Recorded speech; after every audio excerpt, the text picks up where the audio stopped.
శ్రీమాత్రే నమః. మనం లలితా సహస్రనామం చదువుకునేటప్పుడు ఒక మంచి నామం వస్తుంది. చెంపకాశోక పున్నాగ సౌగంధిక లసత్కచ అని. ఈ నామానికి అర్థం ఏంటి అంటే, చెంపక, అశోక, పున్నాగ మొదలైనటువంటి సుగంధభరితమైనటువంటి పుష్పాల చేత అలంకరించబడినటువంటి కచభారం కలిగినటువంటి తల్లి అని. కచభారం అంటే శిరోజాలు. చెంపకాశోక పున్నాగ సౌగంధిక లసత్కచ. ఈ పువ్వులన్నీ కూడా చాలా సువాసన భరితమైనటువంటివి, చాలా దివ్యమైనటువంటివి. అయితే ఈ పూలకి అంత సుగంధం ఏ విధంగా వచ్చింది అని చెప్పి మనం గనక ప్రశ్నించుకున్నట్లయితే, ఈ పువ్వులన్నీ కూడా శ్రీమాత శిరస్సుని అలంకరించటం వల్లనే ఆ పువ్వులకి అంత సుగంధం వచ్చిందట. ఇది ఇక్కడ చమత్కారం. ఈ తల్లి చిదగ్నికుండ నుంచి ఆవిర్భవిస్తూ ఉన్నది రాక్షస సంహారం కోసం, భండాసుర వధ నిమిత్తము కూడా.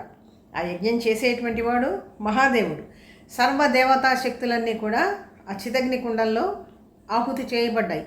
అందుకనే అన్ని దేవతా శక్తులన్నీ కూడా కలిపి ఈ తల్లి ఆవిర్భవిస్తుంది. అన్ని దేవతా శక్తులతో కలిపి ఈ తల్లి ముందుగా అగ్నికుండం నుంచి కూడా ఆవిర్భవిస్తుంది. చిద్ అగ్నికుండము, అది మామూలు అగ్నికుండం కాదు. చిత్ అంటే ఏంటి? జ్ఞానం. ఆ జ్ఞానము అనేటువంటి జ్ఞానాగ్ని నుంచి ఆవిర్భవిస్తూ ఉండేటువంటి తల్లి. అందుకని ముందుగా శిరస్సును వర్ణిస్తూ ఉన్నారు ఇక్కడ. చెంపక అశోక పున్నాగ సౌగంధిక లసత్కచ. ఆ ఉదయిస్తూ ఉండేటువంటి, పైకి వస్తూ ఉండేటువంటి ఆ తల్లి యొక్క శిరస్సును గురించి ముందుగా చెప్తూ, దివ్యమైనటువంటి సుగంధభరితమైనటువంటి పుష్పాలతో కూడి ఉన్నటువంటి శిరోభారం కలిగినటువంటి తల్లి, శిరోజాలు కలిగినటువంటి తల్లి అని చెప్పి ఈ నామానికి అర్థం. అంటే మామూలుగా మానవ కాంతల యొక్క శిరోజాలు సహజంగా ఎటువంటి సువాసన ఉండదు. కానీ శ్రీమాత లలితాదేవి యొక్క శిరోజాలు మాత్రం చాలా దివ్యమైనటువంటి సుగంధంతో కూడి ఉంటుంది. ఇది అనేక చోట్ల చాలామంది కవులు, మహాపండితులు, శంకర భగవత్పాదులు అలాంటి వారు కూడా ఈ విషయాన్ని చాలా స్పష్టం చేశారు. ఆ తల్లి యొక్క శిరోజాలకు ఉండేటువంటి సుగంధమే ఈ పువ్వులన్నీ కూడా పొందినాయి.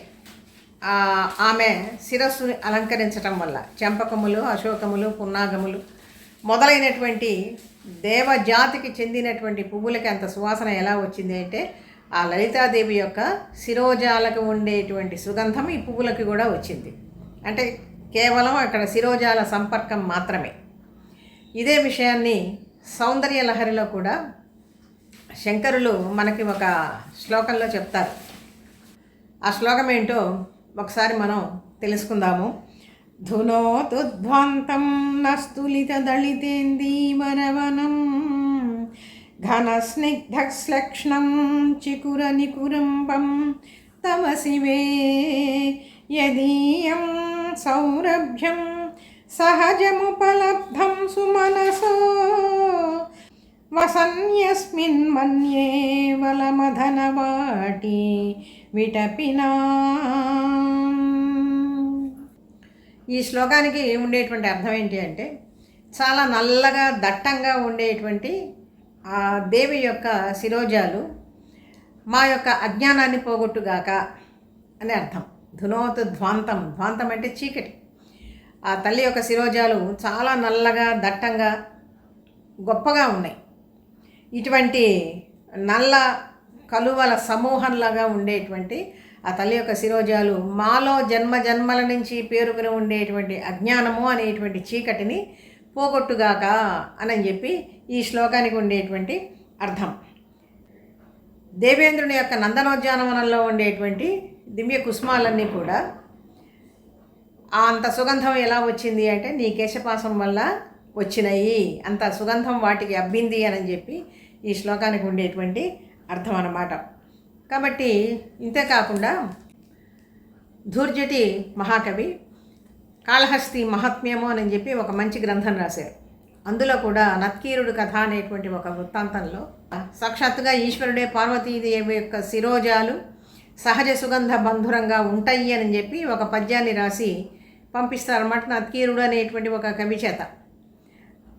అందుకని ఈ ఉపమానాలన్నీ గనక, ఈ ఉదాహరణలన్నీ గనక మనం తీసుకున్నట్లయితే ఈ పువ్వులకి దివ్యమైనటువంటి చంపకము, అశోకము, పున్నాగము, జాజి, ఇటువంటి మల్లెలు, ఇటువంటి పుష్పాలన్నింటికీ కూడా ఇంత దివ్యమైనటువంటి సుగంధం ఏ విధంగా వచ్చింది అంటే ఆ తల్లి యొక్క కచభారాన్ని, శిరోభారాన్ని, శిరోజాలని అలంకరించి ఉండటం చేత అని చెప్పి మనం అర్థం చేసుకోవాలి. కాబట్టి ఈ పాదం అంతా కూడా ఒకటే నామం, చెంపక అశోక పున్నాగ సౌగంధిక లసత్కచ.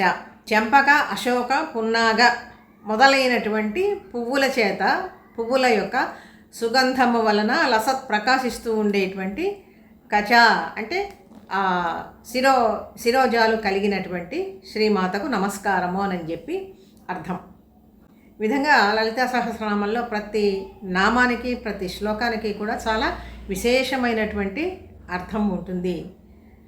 అప్పుడప్పుడు ఈ విశేషార్థాలన్నీ కూడా మనం తెలుసుకుందాం ఆ దేవి అనుగ్రహంతో.